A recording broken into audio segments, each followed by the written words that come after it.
आइए हम लोग एक नए टॉपिक की ओर चलते हैं। हमारे दैनिक जीवन में भी हम जब भी कुछ कार्य करते हैं तो कुछ व्यवस्थाएं करते हैं। घर में किताबें रखते हैं तो व्यवस्था के अनुसार रखते हैं, कपड़े रखते हैं तो व्यवस्था के अनुसार रखते हैं। इसी प्रकार से यदि स्कूल बच्चे आते हैं तो अपने बैग में जो भी किताबें या कापी लानी होती हैं उनको भी एक व्यवस्थित रूप में रखते हैं। कक्षा में बच्चे बैठाए जाते हैं तो वो भी एक व्यवस्था के तहत ही बिठाए जाते हैं। एग्ज़ाम होती है तो बच्चों को एक रोल नंबर देकर उनको भी क्रम से बिठाया जाता है। इसी प्रकार से गणित में भी जब संख्याओं को हम किसी एक व्यवस्था में लिखते हैं, उनको व्यवस्थित रूप में लिखते हैं, तो उसको कहा जाता है आव्यूह। अब एक उदाहरण से हम लोग समझने की कोशिश करते हैं। जैसे हम समझते हैं कि हमारे पास कोई 6 वस्तुएं हैं या 6 संख्याएं हैं। अब इन 6 संख्याओं को हम व्यवस्थित करना चाह रहे हैं, तो हम 6 संख्याओं को कितने प्रकार से व्यवस्थित कर सकते हैं? इसके लिए हम लोग क्या कर सकते हैं? तो 6 गुणे 1 या 1 गुणे 6, 3 गुणे 2 या 2 गुणे 3, इस तरीके से इनको लिखा जा सकता है। इसका मतलब क्या है कि जैसे हम उदाहरण के लिए मान लें कि हमारे पास 6 लड़के हैं और इन 6 लड़कों को हम किसी व्यवस्था में खड़ा करना चाह रहे हैं, तो हम इन 6 लड़कों को एक क्रम से 1 2 3 4 5 6 इस तरीके से खड़ा कर सकते हैं, या हम इनको इस तरीके से खड़ा कर सकते हैं कि 1 2 3 4 5 और ये 6। इस तरीके से भी हम इनको खड़ा कर सकते हैं, या हम इनको इस तरीके से खड़ा कर सकते हैं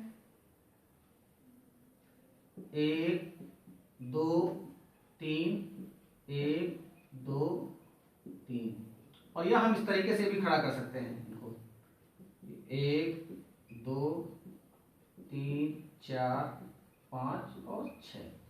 अब देखिए इन सारी स्थितियों में ये 6 वस्तुएं ही हमारी हैं, लेकिन इनके खड़े करने की, इनके व्यवस्थित करने की स्थितियां, इनकी जो विन्यास है वो अलग अलग हैं। पहली वाली स्थिति जो हम देखते हैं, इसमें हमारी एक पंक्ति है सीधी सीधे, लेकिन स्तंभ गिनेंगे तो 1 2 3 4 5 6 स्तंभ हैं। यानी ये व्यवस्था क्या हो गई? 1 गुणे 6 वाली व्यवस्था हो गई, एक पंक्ति और 6 स्तंभ। दूसरी वाली स्थिति हम देखते हैं तो यहां पर पंक्ति हमारे पास 1 2 3 4 5 6 पंक्तियां हैं और स्तंभ में ये केवल एक ही है, तो ये हमारी दूसरी व्यवस्था हो गई। तीसरी व्यवस्था को देखते हैं तो ये हमारी पहली पंक्ति हो गई, ये हमारी दूसरी पंक्ति हो गई, और स्तंभ ये पहला स्तंभ, ये दूसरा स्तंभ, ये तीसरा स्तंभ, 3 स्तंभ हो गए। तो ये हमारी व्यवस्था ये वाली हो गई 2 गुणे 3। और तीसरे में देखें तो ये पहली पंक्ति, ये दूसरी पंक्ति, ये तीसरी पंक्ति, ये पहला स्तंभ, ये दूसरा स्तंभ, तो ये हमारी चौथी व्यवस्था हो गई। यानी इन चारों व्यवस्थाओं में हमने इन 6 वस्तुओं को ही लिया है, लेकिन इनको अलग अलग प्रकार से हमने रखा है, अलग अलग प्रकार से व्यवस्थित किया है। जब इन वस्तुओं को हम रखते हैं तो ये जो हॉरिजॉन्टल लाइंस बनती हैं, इस तरीके की जो रेखाएं बनती हैं, इनको कहा जाता है पंक्ति या रो इंग्लिश में कहते हैं। अब ये जो चूंकि पहली पंक्ति है तो इसको हम लोग कहेंगे R1।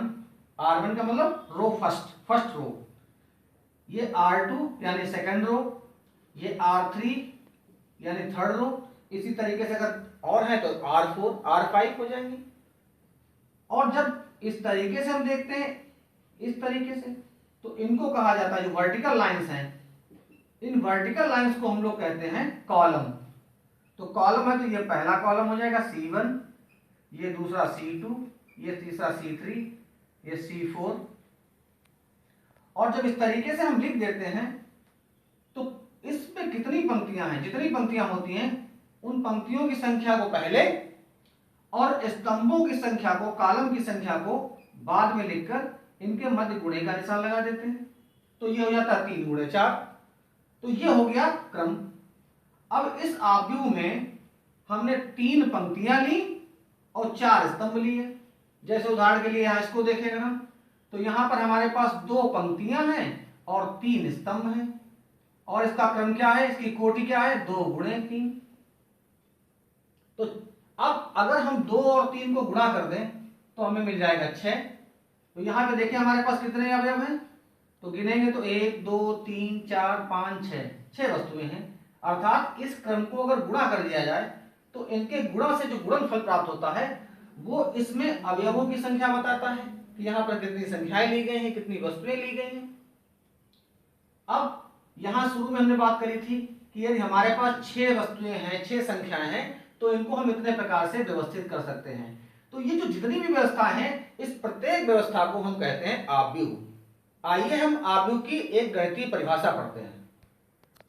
यदि mn वस्तुएं हैं हमारे पास, mn संख्याएं हैं, और इन mn संख्याओं को एक आयताकार सारणी में इस प्रकार से हम लिखें कि a11 a12 a13 a1n, इसी तरीके से a21 a22 a23 a2n a31 a32 a33 और a3n, और इसी तरीके से अन्य पंक्तियों को लिखते हुए यदि हम अंत में लिख दें am1 am2 am3 और amn, और ये अवयव व्यवस्थित करने के बाद में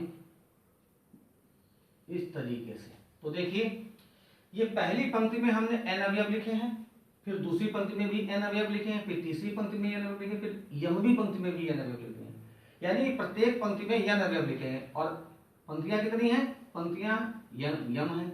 तो ये हमारे पास जो क्रम हो जाएगा, पंक्तियों की संख्या देखिए, जो यहाँ ये संख्या लिखी जाती है, ये जो नंबर हम लिखते हैं, जैसे हम लिखते हैं A12, तो इसका मतलब पहला नंबर का मतलब होता है ये पंक्ति की संख्या है, पंक्ति नंबर ऑफ रो बता रहा है।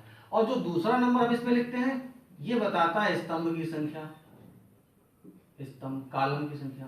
तो किसी भी पंक्ति में अगर आप देखना चाहते हैं, जैसे ये अवयव हमने लिया सपोज करिए, तो आपने ये लिख दिया A23, इसका मतलब ये जो अवयव है ये दूसरी पंक्ति में और तीसरे स्तंभ में स्थित है। तो यहां से इसकी पोजीशन क्लियर हो जाएगी। अगर हम देखें तो दूसरी पंक्ति हमारी ये पहली पंक्ति है और ये दूसरी पंक्ति है, तो ये दूसरी पंक्ति और स्तंभ ये पहला स्तंभ, ये दूसरा स्तंभ, ये तीसरा स्तंभ, तो यही अगर तुमको मिलेगा आगे। इस तरीके से ये पोजीशन बताता है। तो यहां पर यम पंक्तियां हैं और यन स्तंभ है। देखिए ये पहला स्तंभ है, ये दूसरा स्तंभ है, तीसरा स्तंभ है, ये यनवा स्तंभ है।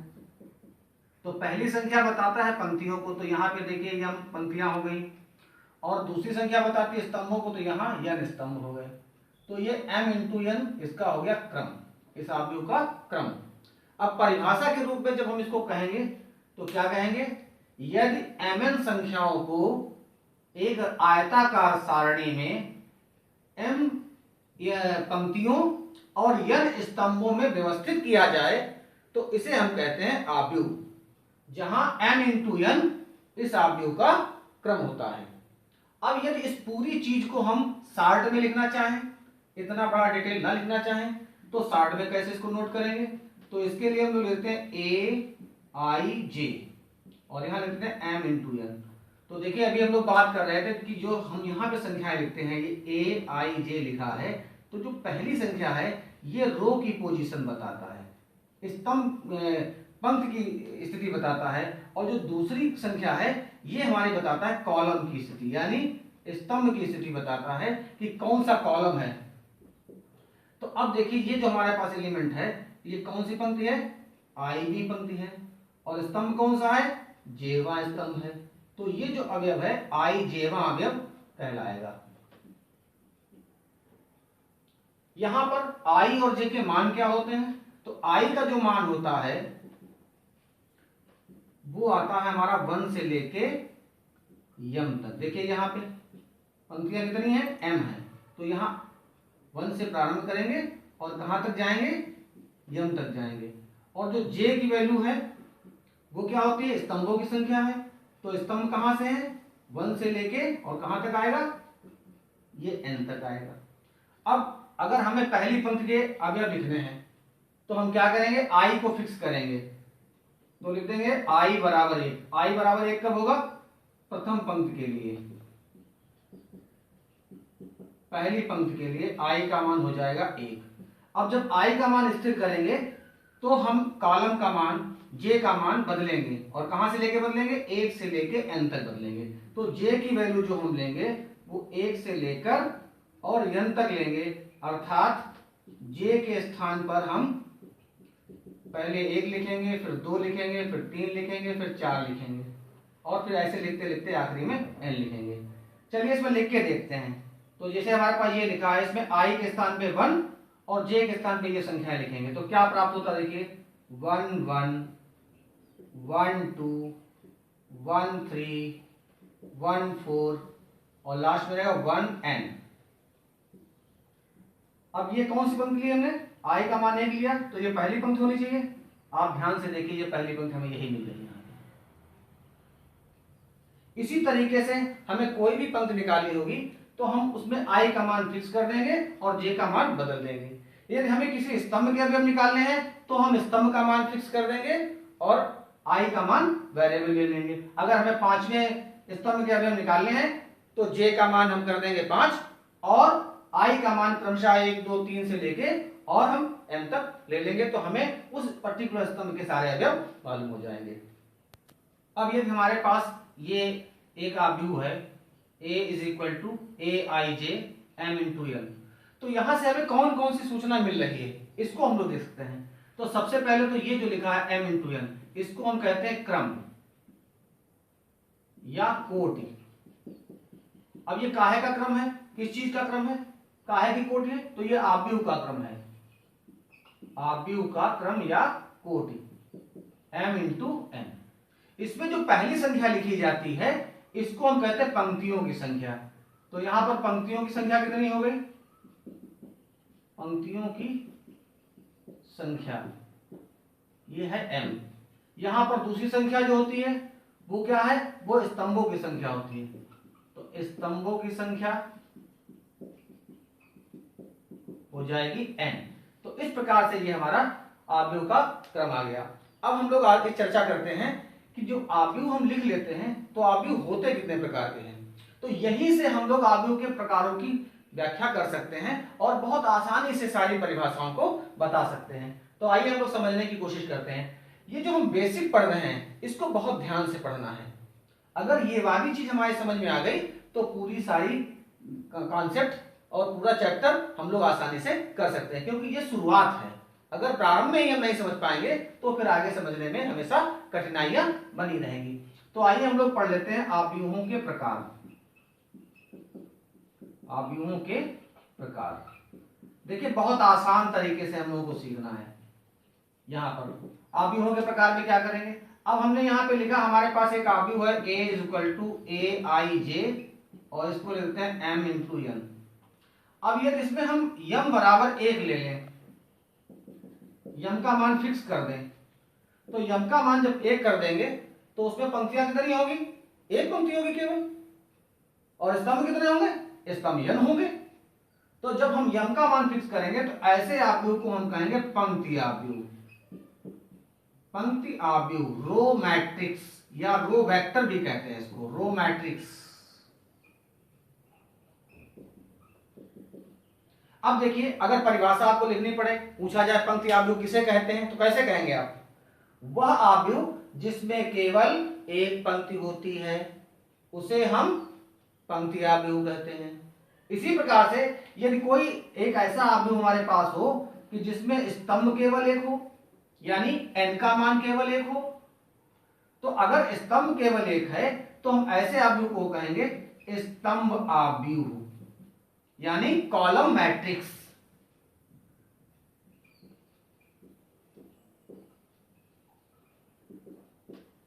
इसी तरीके से अगर हमारे पास कोई एक ऐसा आव्यूह है जिसमें पंक्तियों की संख्या तो कम है और स्तंभों की संख्या ज्यादा है, पंक्तियां कम और स्तंभ ज्यादा, तो ऐसे आव्यूह को कहेंगे हम लोग क्षैतिज आव्यूह,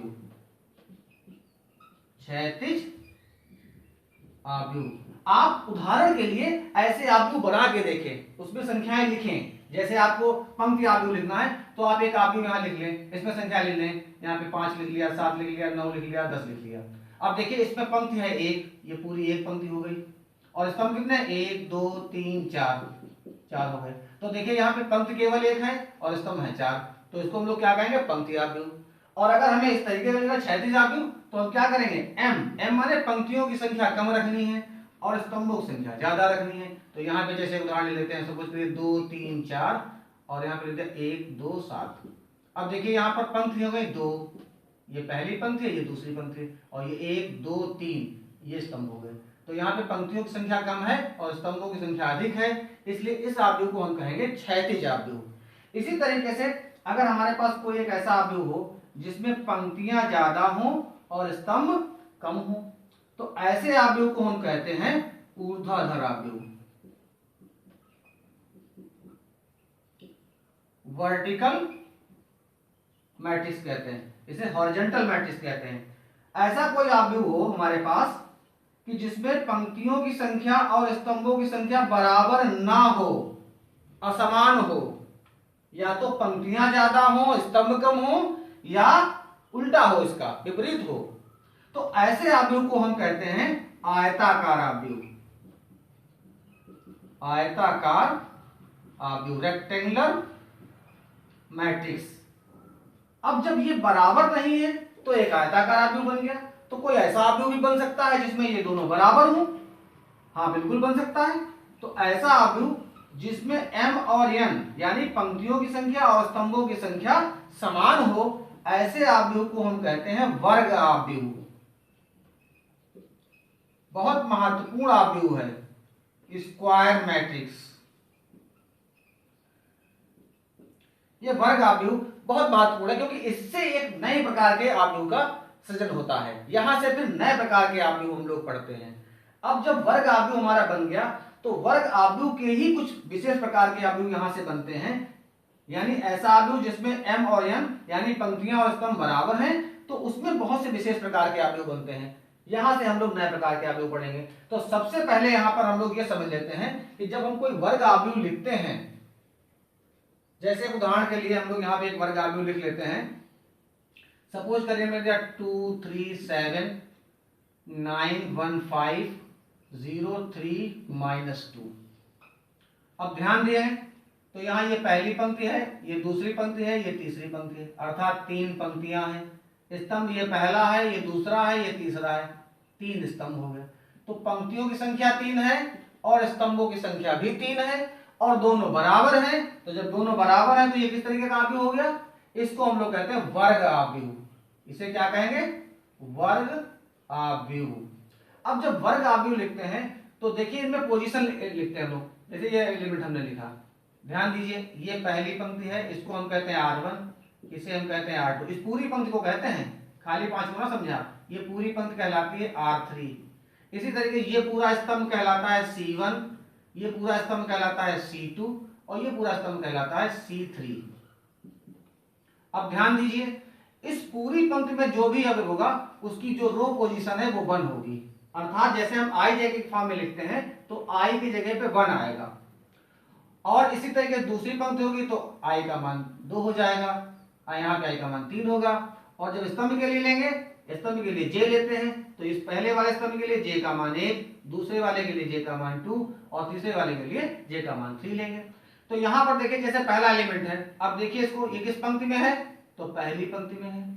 और किस स्तंभ में है? तो पहले स्तंभ में है। तो इसकी पोजीशन हो जाएगी A11। इसको हम क्या कहेंगे? A11। इसी तरीके से ये दूसरा एलिमेंट है। अब यह देखिए ये किस पंक्ति में आ रहा है? पहले पंक्ति का ही कहेंगे। तो पंक्ति है इसकी 1 और इसका स्तंभ कौन सा है? ये स्तंभ है दूसरा, तो इसकी पोजीशन हो जाएगी A12। इसी तरीके से तीसरा एलिमेंट जब ले लें तो इसकी पंक्ति है 1 और इसका स्तंभ है 3, तो इसकी पोजीशन हो जाएगी A13। इसी तरीके से यदि हम इस एलिमेंट को लिखना चाहें तो ये हो जाएगा A21, दूसरी पंक्ति पहला स्तंभ, इसको लिखेंगे तो ये आ जाएगा A22, इसको लिखेंगे तो आ जाएगा A23, इसको लिखेंगे तो आ जाएगा A31 और यहां लिखेंगे तो आ जाएगा A32 और लास्ट वन ये हो जाएगा A33। ये जो वैल्यू आती है ये इसके बराबर आती है जो क्रम यहां लिखा होता है। तो इस तरीके से हम इस आव्यूह को लिख सकते हैं और इनकी पोजीशन को व्यक्त कर सकते हैं। अब आइए यहां पे समझते हैं हम लोग कि जैसे हमने एक आव्यूह सपोज करें थर्ड ऑर्डर का ही ले लिया, A11 A12 A13 A21 A22 A23 A31 A32 और A33। तो देखिए ये जो हम आव्यूह लिख रहे हैं तो इसमें जैसे हम आयत बनाते हैं तो आयत में क्या होता है इस तरीके से, अगर इनको मिलाएंगे तो ये कहलाता है विकर्ण और ये दूसरा विकर्ण कहलाता है। तो यहां पर जो ये पहला बनता है विकर्ण, ये लेफ्ट टॉप से राइट डाउन, इस विकर्ण को यहां पर भी हम अगर देखें तो ये जो हमारा बन रहा है इस विकर्ण को हम लोग कहते हैं प्रिंसिपल डायगोनल, मुख्य विकर्ण। अब देखिए मुख्य विकर्ण के जो अवयव हैं इसमें खास बात क्या है, तो जो पहला एलिमेंट है उसमें दोनों वैल्यूज 1 1 है पहले एलिमेंट के लिए, दूसरे वैल्यू के लिए दूसरे एलिमेंट के लिए दोनों वैल्यू 2 2 हैं और तीसरे के लिए 3 3 हैं। इसका मतलब है कि प्रिंसिपल डायगोनल जब के जो एलिमेंट लेते हैं, मुख्य विकर्ण के जब हम अवयव लेते हैं तो यहाँ ए आई जे की जगह जो है के लिए आई और जे के मान आपस में बराबर हो जाते हैं। तो आई लिख सकते हैं या ए जे लिख सकते हैं या यूं ही कह सकते हैं कि जब ये दोनों मान बराबर मिले, हमें आई और जे के मान समान मिल जाएं तो हम कह देंगे कि ये अवयव हमारे मुख्य विकर्ण के अवयव हैं। अब इतना ही हम आज पढ़ते हैं, अगले वीडियो में इसके और प्रकार और आगे का विवरण होगा।